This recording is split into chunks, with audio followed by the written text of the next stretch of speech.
to look at everything. We're going to look at individual cases, yeah. Okay. But I'm going to be acting very quickly. Within your first 100 days, first day? First day. First day. Good. I'm looking first day. Issue these pardons. These people have been there, how long is it, 3 or 4 years? Okay. Yeah. You know, by the way, they've been in there for years. And they're in a filthy, disgusting place that shouldn't even be allowed to be open. Wow. Good. Okay, so for anybody, there was an article last week about how nervous people were getting because he hasn't really talked about the pardons of January 6ers. That should comfort you and help you understand he does plan to fulfill that promise to pardon the January 6ers. Boy, that's good. And some of them, you know, have been sentenced to 18, 22 years. The Oath Keepers guy who didn't even go inside the Capitol building. Wasn't he like in Baltimore? I think this particular one was just outside, but you know, he was, I think he chanted. He milled and paraded outside the building, but I think that's legal. It's America, right? Yeah, that's Stuart Rhodes. Yeah. Yeah. Sentenced to 18 years in prison. 18 years. There was another one that was sentenced to 22 years. Was that the longest sentence? I don't know. There were some ridiculous sentences from people who weren't even there a lot of times. Here was Trump speaking about deportation of illegal aliens. We have to get the criminals out of our country. We have to get people that were taken out of mental institutions and put them back into their mental institution, no matter what country it is. Do you know that Venezuela, their prisons are at the lowest point in terms of emptiness that they've ever been? They're taking their people out of those prisons by the thousands, and they're drunk. And just to get back, because I know exactly what you're getting at. Number one, we're doing criminals, and we're going to do them really rapidly. We're getting the worst gang probably with MS-13, and the Venezuelan gangs are the worst in the world. They're vicious, violent people. And you see what they've done in Colorado and other places. They're taking over, literally taking over apartment complexes and doing it with impunity. They don't care. They couldn't.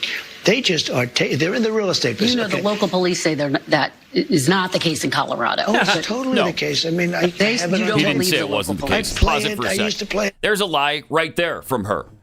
He didn't say it wasn't happening. He said it was exaggerated. It was only 2. Something to that effect. No, that's just a few of them.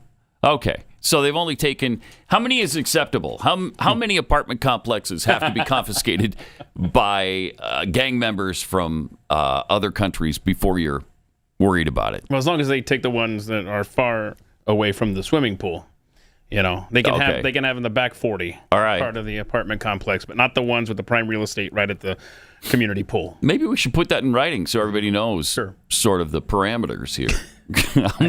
How many would be acceptable? All right, let them go.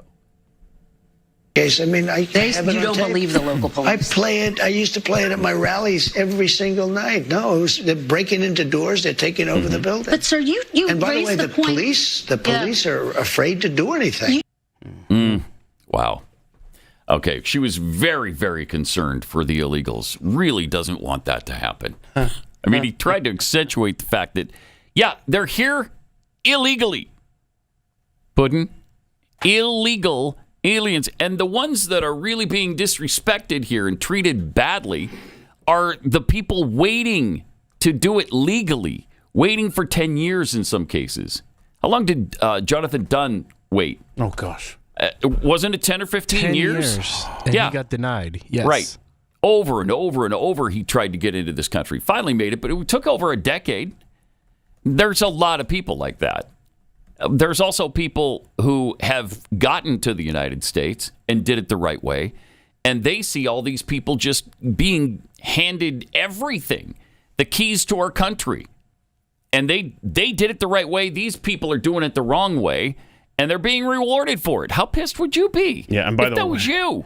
Yeah, absolutely. And Jonathan Dunn, just a quick heads up, I know that during this campaign season, he was getting good people elected in Michigan. So he came over here to help the country that he loves so much. So great. He's a great guy. He really is. They also discussed tariffs. Here's how that went. You've promised to end birthright citizenship. Are you actually going to? Oh, yeah, let's go ahead and do that one that since was we're on the illegal alien subject. Go ahead and do the birthright citizenship. I love this. You've promised to end birthright citizenship on Yeah. day one. Is that still your plan? Yeah, absolutely. Good. The 14th Amendment, though, says that, quote, all persons born in the United States are citizens. Can you get around the 14th Amendment with an Well, we're going to executive have to get a action? change. We'll maybe have to go back to the people, but we have to end it. We're the only country that has it. Through an executive action? You know, you're we're gonna the only country that has it. Do you know, if somebody sets a foot, just a foot, 1 foot, you don't need two, on our land, congratulations, you are now a citizen of the United States of America. Yes, we're going to end that because it's ridiculous. Through executive You know, action?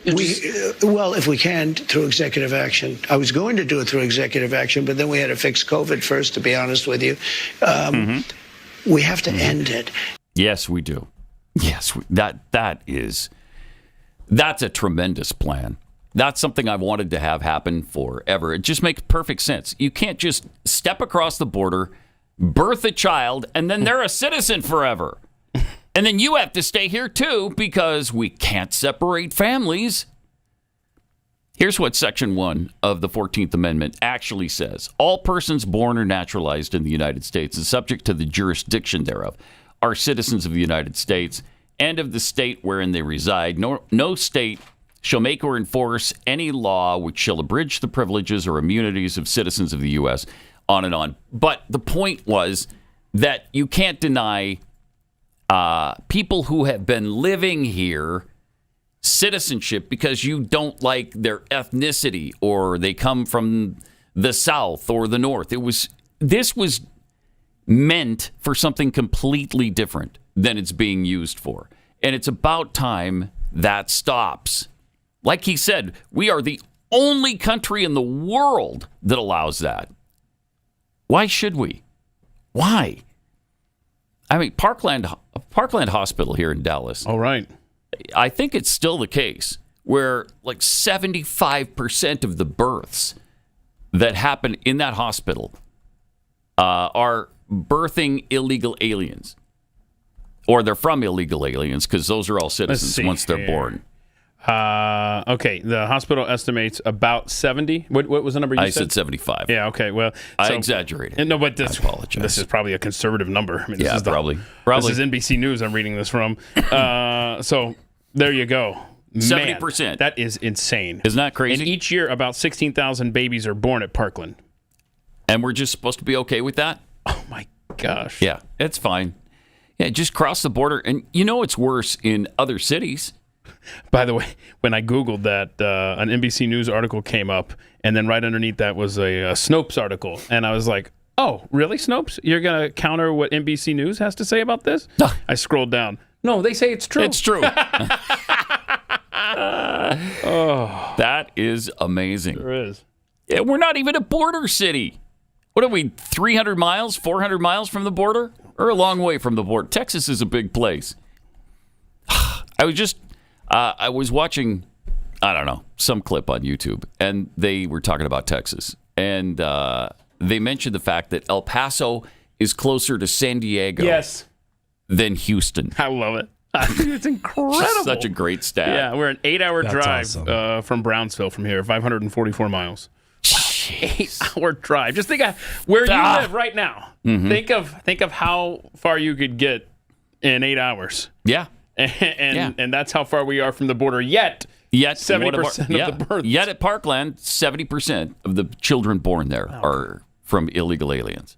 Couldn't save a president's life, but they're bringing plenty of illegals into the world. Too soon? Is that too soon? What? 62 years? Yes. Too Wow. soon. Yeah, okay. Well, they couldn't. That's It was true. a good job by the CIA. It's true. Since that's what they were Yeah. trying to do that day. Still bitter. All right. Now let's get into the tariff situation. Oh, okay. Are you actually going to impose these tariffs, or are they a negotiating tactic? Well, I'll give you an example. With Canada, and in particular Mexico, we have millions of people pouring into our country. You agree with that? I spoke with I spoke with Justin Trudeau. In fact, he flew to Mar-a-Lago within about 15 seconds after the call ended. It was at Mar-a-Lago. We were having dinner talking about it. I said, you have to close up your borders because they're coming in the northern border too a lot. Not like the southern border, but they're coming in the Canadian border a lot. And drugs are pouring in. Almost as importantly, drugs are pouring in, maybe more importantly, drugs are pouring in at levels never seen before, 10 times what we had. They're just pouring in. We can't have open borders. And I said to the president of Mexico and to Justin Trudeau, if it doesn't stop, I'm going to put tariffs on your country at about 25%. All right. And if it is a negotiating tactic, then he shouldn't be telling you it's a negotiating tactic. What a stupid question. I mean, come on.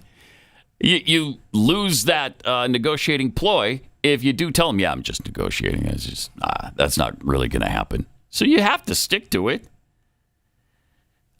She was so concerned about this retribution thing. She actually asked it 12 times. Oh, my gosh. A dozen times, yes.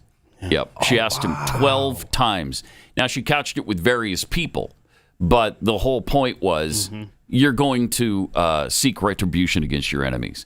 And so she went over and over and over back to that well. Here she is talking about retribution. I'm really looking to make our country successful. I'm not looking to go back into the past. I'm looking to make our country successful. Retribution will be through success. If we can make this country successful, that would be my greatest. That would be such a great achievement. Bring it back.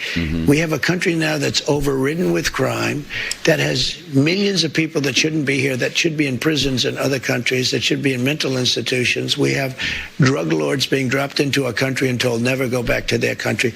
I'm looking to make our country great. I'm looking to bring prices down because, I won on two things, the border and more than immigration. They like to say immigration.